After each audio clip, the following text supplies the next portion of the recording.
Friends, let us transport ourselves mentally to Europe in the first half of the 20th century, a continent that had not yet healed the wounds of the First World War, yet was already inexorably sliding toward a new, far more catastrophic conflict. Germany in the late 1920s and early 1930s was a nation obsessed with revenge and the pursuit of military superiority. The restrictions imposed by the Treaty of Versailles were suffocating, the economy was strained. Yet in the headquarters of the Reichswehr and later the Wehrmacht, intensive intellectual work was underway. German officers and engineers carefully analyzed the experience of the trench slaughter of 1914 to 1918 and reached a conclusion that would become a cornerstone of the future war. Static defense was a path to exhaustion, and Germany could not afford exhaustion. Victory had to be swift, decisive, and achieved on foreign territory.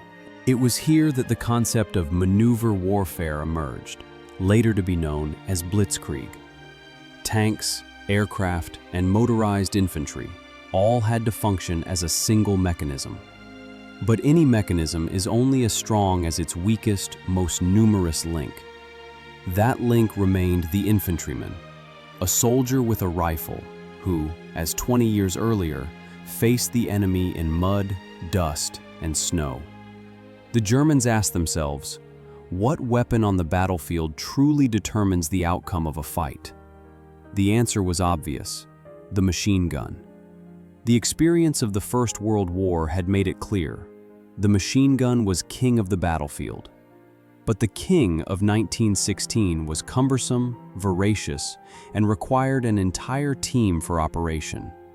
Water-cooled Maxims, Schwarzlows, Vickers weighed tens of kilograms, overheated without water, and firmly anchored a unit to a position. They were ideal for positional warfare, but utterly unsuited for the fast-moving campaigns of the future, where infantry had to follow tanks, seize positions quickly, and abandon them just as rapidly.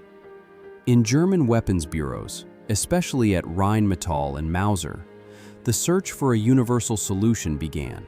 This led to the concept of the Einheitsmaschinengewehr, the universal machine gun. The idea was revolutionary. A single weapon should replace several, as a light machine gun in attack, as a heavy machine gun in defense, as an anti-aircraft gun, and even as a tank-mounted weapon. In 1934, this concept materialized with the adoption of the MG-34. The MG-34 was a technical marvel of its time. Lightweight for its era, air-cooled, belt-fed, and with a quick-change barrel, it allowed sustained fire almost without pause. Its rate of fire reached 800 to 900 rounds per minute, and a trained crew could replace a red-hot barrel within seconds using an asbestos glove. Its appearance was almost elegant: smooth lines, precisely machined parts, distinctive perforated barrel shroud. It was a weapon crafted with engineering pride. However, war quickly revealed the downside of perfection. The MG-34 was too complex. Its components required precise machining, high-quality steel, and skilled labor. In conditions of total war, where production demanded hundreds of thousands of units, such luxury was untenable. Furthermore, the gun proved sensitive to dirt and dust. In Spain and later in Poland and France, this could still be managed, but the deserts of North Africa and the muddy Russian terrain lay ahead. By 1941, as the war shifted from a lightning campaign to a protracted conflict, Berlin and Zella-Mehlis realized that a new machine gun was needed. Not just an upgrade, but a fundamentally different approach to production. Not fine craftsmanship, but industrial stamping. Not perfect fitting, but tolerances that allowed the weapon to function in dirt, snow, and dust. And all this while maintaining the same lethal efficiency. Thus, in the midst of the Eastern Campaign in 1942, the MG-42 appeared. Its arrival was unaccompanied by grand parades or pompous statements. It simply began arriving at the front, gray, angular, crude in appearance. Stamped steel replaced machined parts, complexity was minimized, and simplicity maximized. Yet beneath this rough exterior lay a weapon that would forever change the nature of infantry combat. The MG-42 fired at a truly insane rate, up to 1,200 and sometimes even 1,500 rounds per minute. To the soldier's ear, it merged into a continuous roar, reminiscent of a giant saw. But it was not only the psychological effect that mattered. Such a density of fire literally pinned the enemy to the ground, denying him the chance to raise his head. It is important to understand, the MG-42 was not merely a new machine gun. It became the center of a new philosophy of combat. German infantry had ceased to be primarily rifle units, as in most armies of the time. The rifle became secondary, and the machine gun, the heart of the squad. Tactics, logistics, and daily life on the front line were built around it. A mid-war German infantry squad resembled not so much a group of shooters as a mobile fire platform disguised as men. At its core was the MG-42 crew. The standard squad numbered around 10 men, but the real firepower rested in the hands of 2 or 3. The gunner, strong, resilient, capable of carrying the heavy weapon and ammunition boxes. His assistant, a shadow, knowing the weapon as well as the gunner and ready to take over at any moment if the primary was hit. The third, the ammunition carrier, whose work was often invisible but indispensable. Without him, the symphony of fire would collapse in a minute. The squad leader, armed with an MP-40 submachine gun or a carbine, did not fire himself. He directed the machine gun. His task was to choose the position, sector of fire, and the moment to open or cease fire. Other riflemen, armed with Carabiner 98K rifles, provided cover, protecting the gun crew on the flanks, firing at approaching enemies, carrying spare barrels and ammunition. They were, in essence, the muscles enabling the main organ to function. In defense, this system revealed itself most clearly. Germans rarely deployed the MG-42 in a single position. Usually, 2 or 3 firing points were prepared, connected by trenches or communication passages. The gun could fire from one position, then suddenly fall silent and resume from another a few seconds later, disorienting the attacker. To the advancing enemy, it seemed as if an entire company was firing, while in fact a single crew was operating. Terrain selection was almost mathematical. The machine gun was placed not where the enemy expected, but where it could deliver flanking or enfilading fire. The Germans understood perfectly well. Frontal fire intimidates, but flanking fire kills. Bullets traveled along the line of attack, slicing through advancing ranks. This method, executed coldly and without overt heroism, created the infamous pockets into which Allied units fell in France, the Balkans, and later on, the Eastern Front. The MG-42 tripod, the Lafette 42, played a special role. It transformed the MG-42 from a handheld beast into a precision suppression platform. It was not just a support, it was a complete fire control system. Built-in recoil absorbers allowed long bursts without loss of accuracy. Optical sights enabled engagement of targets at ranges inaccessible to most infantry machine guns of the time. Furthermore, the tripod allowed sweeping fire, automatically shifting aim left and right or by range over a predetermined sector. In defensive battles, this could appear almost terrifying. A German crew could, by map, predefine the enemy's likely approach, and at the precise moment simply pull the trigger. Bullets would fan across the chosen area, turning it into a deadly trap. Occasionally, a cord or wire was attached to the trigger, allowing fire from concealment. The machine gun worked itself, while men only changed barrels and adjusted fire. Logistics around the MG42 were meticulously organized. Ammunition of 7.92 by 57 mm Mauser was supplied in metal belts, usually 50 rounds each, which could be linked together. For sustained fire, boxes of 250 rounds were used, heavy but manageable. One such box weighed nearly 10 kilograms, and an experienced soldier could carry 2 or 3, sacrificing everything else. In positional defense, ammo was transported on carts, and where terrain allowed, even by horse or mule. The picture may seem archaic for a modern war, but it was remarkably effective. Barrels, another critical component. At such rates of fire, metal could glow red in just a minute of continuous shooting. The Germans instituted strict regulations. After 150 to 250 rounds, the barrel had to be changed. With an asbestos glove and practiced movements, the gunner could, without looking, remove a hot barrel and insert a new one, even in complete darkness. This skill saved lives, his and those under the cover of his fire. Another characteristic of the German system was training. The MG42 gunner was the elite of the infantry.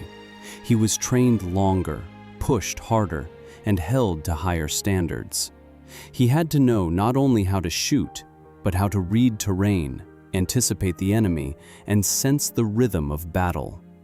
Veterans of the Wehrmacht often remarked, "As long as our machine gun is alive, we are alive." And it was not a metaphor.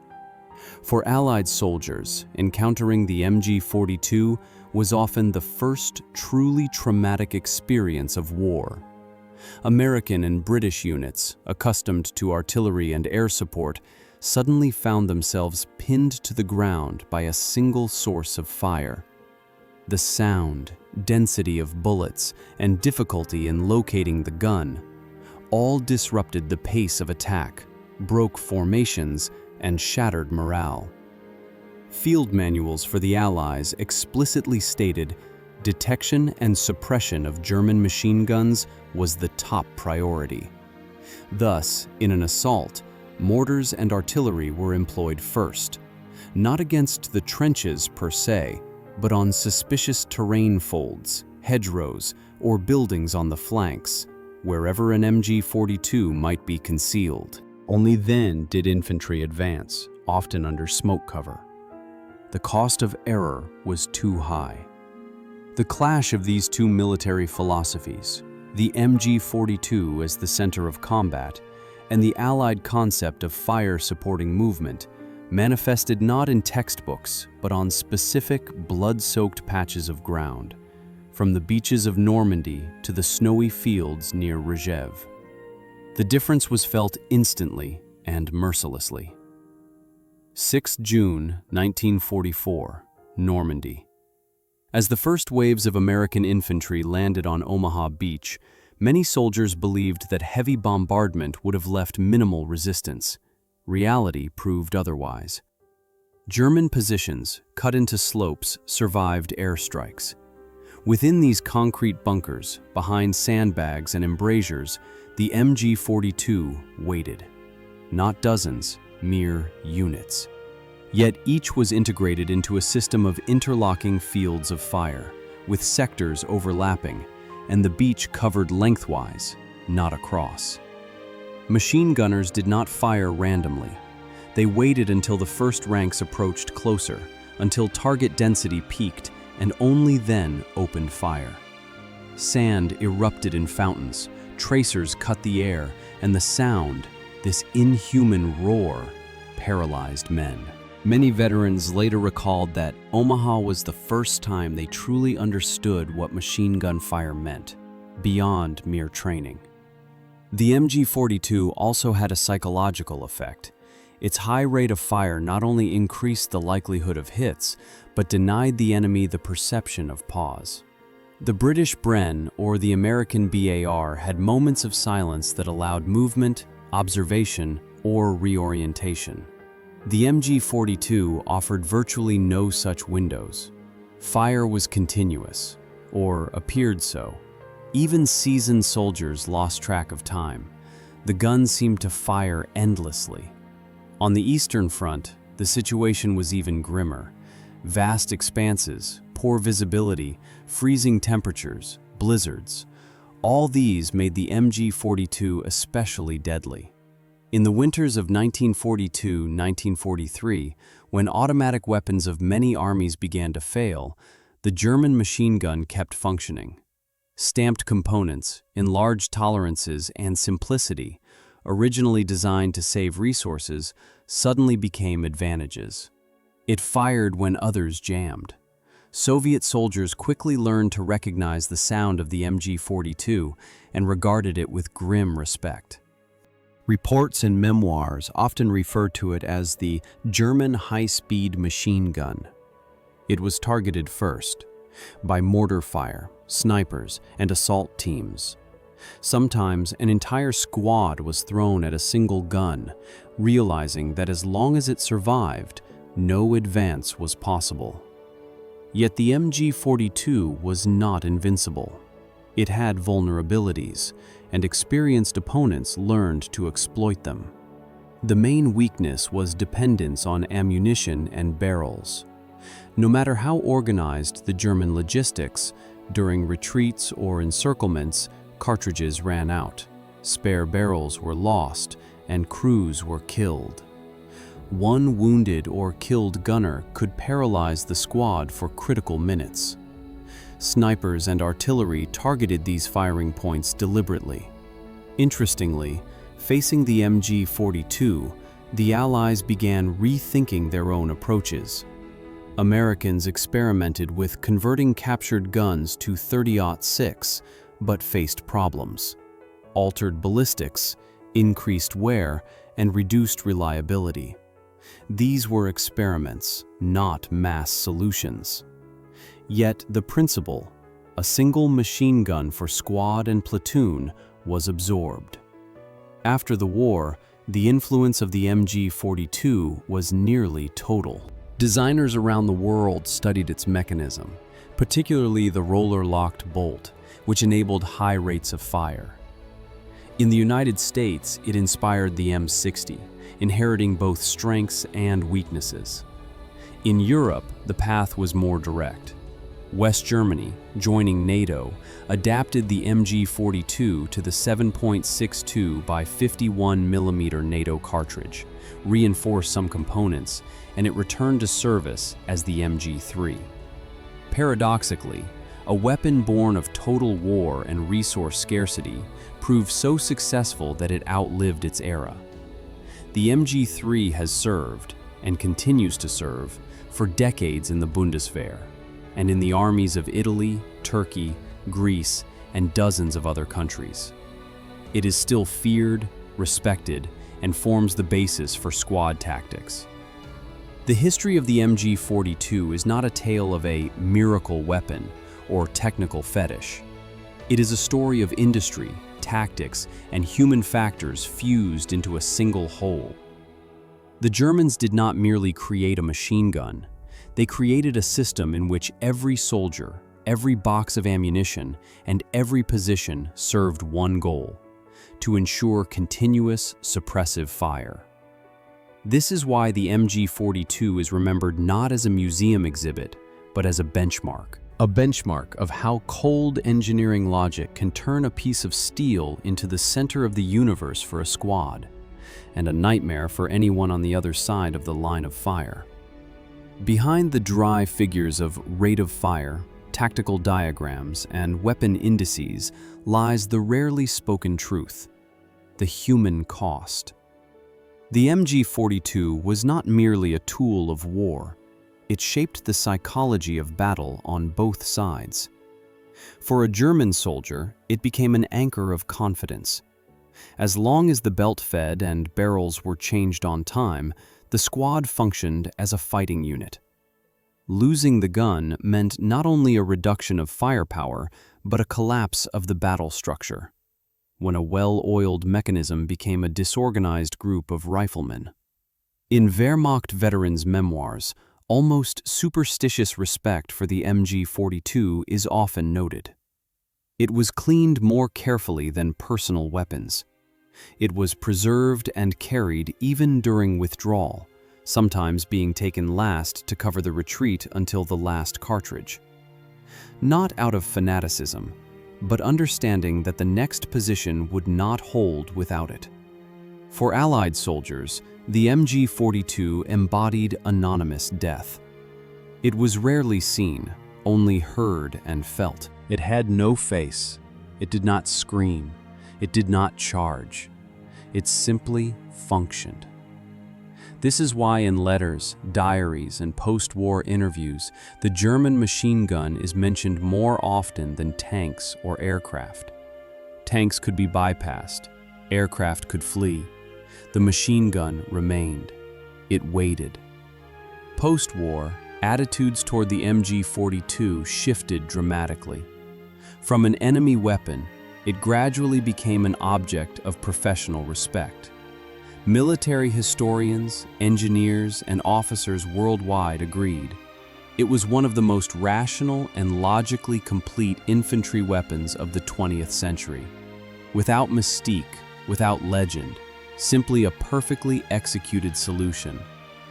Its influence extends beyond individual models to the very idea of modern infantry combat. The concept that firepower outweighs individual marksmanship, reliance on suppression rather than precision hits, and the role of the squad as a bearer of firepower all became standard after the Second World War. In this sense, the MG42 was not exceptional, but prophetic. Even modern machine guns, though visually different, follow the principles established then. Quick change barrels, belt feeding, versatility of application, centralized fire. Materials, optics, and ergonomics have evolved, but the logic remains. Rarely does an engineering solution survive regimes, ideologies, and wars. And here arises the most uncomfortable question. Can one admire a weapon created for mass destruction? A historian must be honest. One can admire the engineering without justifying the purpose it served. The MG42 was neither evil nor good. It was effective. And effectiveness in war always entails blood, fear, and death. Therefore, when speaking of it today, it is important to remember not only the steel and mechanics, but also the people on both sides of the line of fire. Those who held it and those who heard its sound in the final moments of their lives. The history of the MG42 serves as a reminder of how far human intellect can go when directed not at creation, but at the optimization of destruction. This is why the machine gun continues to be studied, discussed, and remembered, not as a curiosity or relic of the past, but as a symbol of an era in which war became truly industrial, precise, cold, and impersonal.